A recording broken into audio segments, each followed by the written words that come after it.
A pandemia foi unha oportunidade para Galicia, incluso moitísimas cousas malas, pero o feito de buscar destinos pouco masificados para Galicia foi unha oportunidade. Ela é a presidenta de Abiturga, a Asociación de Vivendas Turísticas de Galicia. Coincidirás conmigo en que hai un problema coa vivenda neste país neste momento, non? Bueno, eu non coincido, no resumen de que hai un problema generalizado de vivenda, ten matices. Hai que pensar que en España hai ahora mesmo 4 millóns de vivendas baleiras, 3 millóns 200 é o que se demanda, pero non é única exclusivamente porque non haxa oferta.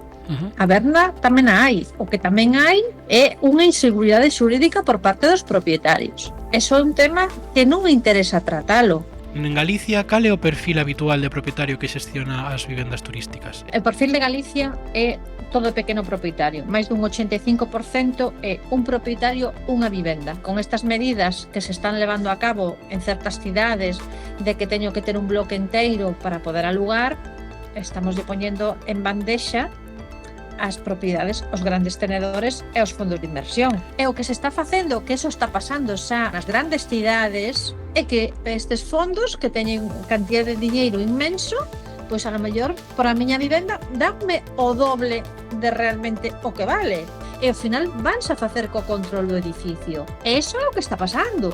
Cando estamos aquí discutindo de que non hai oferta de alugueiro, bueno, pois despois poñanse ustedes de acordo co fondo de inversión e dígalle ustedes que el precio é alto.